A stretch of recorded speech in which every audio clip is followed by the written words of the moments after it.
réunie en session extraordinaire le mardi 15 septembre 2020, a l'effet d'adopter le cadre réglementaire devant régir la couverture médiatique de l'élection du président de la République du 31 octobre 2020. Le Collège des membres de la Haute Autorité de la Communication Audiovisuelle, (HACA), a pris les décisions relatives au scrutin prévu dans 45 jours.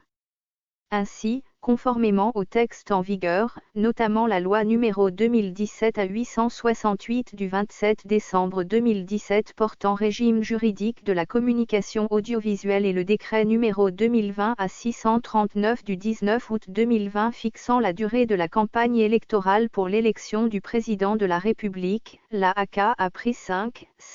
décisions en vue de permettre aux médias audiovisuels de service public ainsi qu'à ceux du secteur privé d'assurer la couverture de cette élection.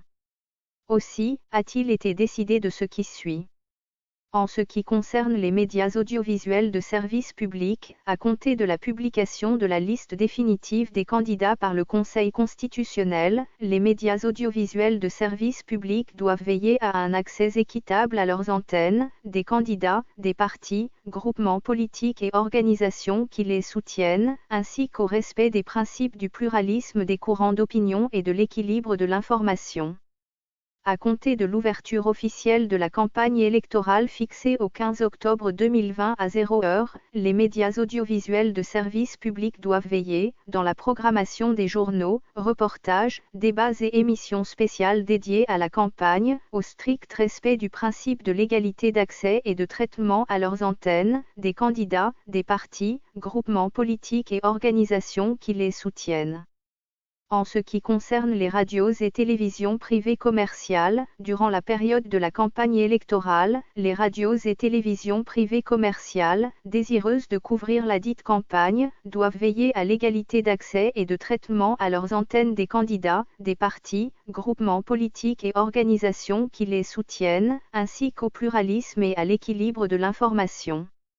En ce qui concerne les radiodiffusions sonores privées non commerciales dites radios de proximité, dans le cadre de la campagne électorale, la HACA autorise les radiodiffusions sonores privées non commerciales, dites radios de proximité, à diffuser des messages relatifs à la citoyenneté, à la cohésion sociale, à la sensibilisation sur le scrutin et à relayer, y compris en synchrone, les émissions spéciales ou d'information diffusées sur les médias de service public. Ces radios demeurent cependant interdites de produire, de programmer et de diffuser des émissions à caractère politique. Elles ne peuvent donc couvrir, ni rendre compte des activités relatives à la campagne électorale. En ce qui concerne les services de médias audiovisuels en ligne, électorales, les services de médias audiovisuels en ligne doivent veiller au pluralisme, à l'honnêteté et à l'équilibre de l'information.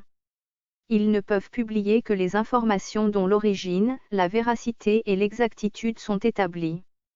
Les services de médias audiovisuels en ligne doivent s'abstenir de diffuser des messages incitant notamment à la haine, à la discrimination ethnique, sociale et religieuse, à la xénophobie et à la violence. En ce qui concerne la proclamation des résultats, la HACA tient à préciser que les médias audiovisuels dans leur ensemble ne peuvent diffuser que les résultats proclamés par la Commission électorale indépendante, CEI, et le Conseil constitutionnel.